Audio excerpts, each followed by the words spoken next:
Hello, how y'all doing? Sheriff Matt Allard, Audrain County. I think I told you guys a couple of weeks ago that I'd been kind of under the weather with, I don't know, the flu, could have been COVID, I don't know what it was, but I'm having a hard time getting back into the groove, and quite honestly, I'm feeling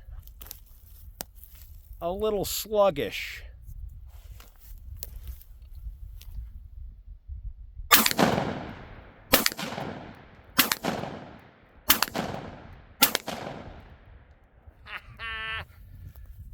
So I think I showed you guys a short reel here a while back. This is a Remington Model 11 that I picked up at a gun store, and it was there on consignment. And I think they had, I don't know, like $5.95 or something on it. And I made them an offer. I didn't know it was on consignment. I made the shopkeeper an offer of $4.75, and they said, hey, it's on consignment, we'll call the owner. They called the owner and they took the offer. So I came home, and this was originally a 26-inch gun. I came home, looked up the serial number, manufactured in 1924, so 100 years ago this year. And I knew what I was going to do with it the minute I saw it on the shelf and decided to buy it. I was going to bring it home and cut it off. And when I talked to the shopkeeper, they said, well, yeah, we know the guy that owns it. He's close to 90. So they called him and he accepted the offer.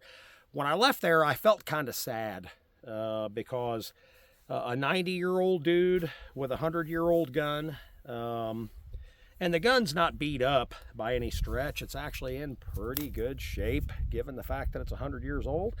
But it probably had some memories attached to it, and why it didn't go to a family member, I don't know.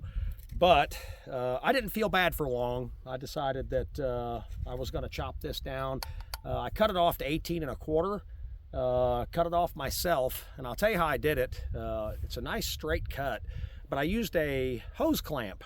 And when you draw the hose clamp tight, it squares up on the barrel, and then you can run your saw blade right down it. Make a pretty straight cut, and then I left the hose clamp on it, moved the hose clamp down just a touch, and then I squared it up with a bastard file. So I drilled and tapped a hole for a new high-vis sight, which is on there. I'm not sure I like it. I may change it. We'll see. My ultimate goal and my ultimate plan is to put a 2-shot extension on here. And my good friend Darren Raleigh, that owns Citizens Armory in Mexico, does parkerizing. So I'm probably going to take the wood off at some point, take it to Darren, have it parkerized.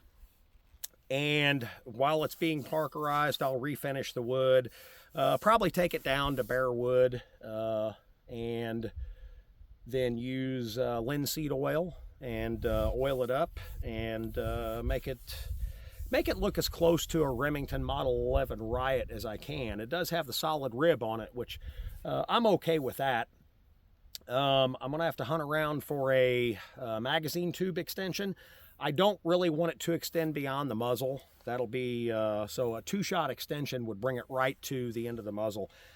So that's my ultimate plan with this thing, but as you can see, the target down there at 25 yards it prints slugs pretty nicely. Now, I've not printed buckshot with it. At some point I'll do that, but I had an abundance of slugs, and I just decided it was I was feeling sluggish. So decided to load her up with slugs and come out and check the function and see how well we could do on a beautiful afternoon here in Audrain County.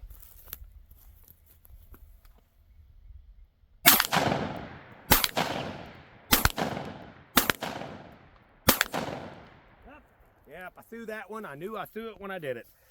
I wasn't all the way back down on the target yet when I pulled that trigger, and I knew it when I done it that I threw it. So we'll finish up what I got in my pocket, which I believe is going to be 5. Here we go.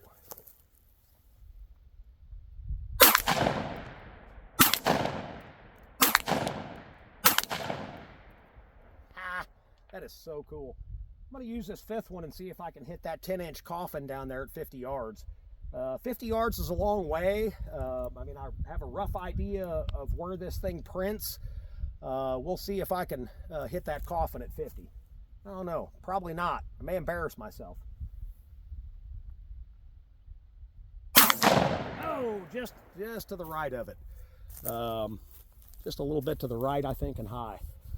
But anyway, so this has been my latest project. You know, you never know what you find. Don't overlook used guns on a gun rack. 100-year-old gun, you watched it function just fine here. And some of you are going to go, oh my God, you did a Bubba job on a really nice shotgun. You know what? I bought the shotgun with the intention of cutting the barrel down. No ands, no ifs, no buts about it. Turned out square, and we got a new bead put on it. Functions just fine. Once I get the mag tube extension put on it and get the Parkerization done, this is probably going to be my bedroom corner gun. I know in the last one of the videos I did about home defense, I had a pump shotgun, and there were a lot of people on there saying, "Oh, you need an automatic. Automatics are more reliable. This, that, and the other thing." And there's an argument to be made for that. And then of course there were I've never been called a FUD so much in my life. It's kind of funny, but kind of weird. But of course there were the AR fanboys and the Glock fanboys and the pistol fanboys saying, oh, pistol's better, AR's better, this is better, that's better. You know what? Here's the deal. Whatever it is better than a butter knife, but I will take my chances with, by the time I'm done, 6 rounds of number 4 buckshot over any single shot rifle or pistol all day, every day, and twice on Sunday. Now, that's my opinion. Your mileage may vary, but at the end of the day, for home defense, man, I will take number 4 buckshot all day long.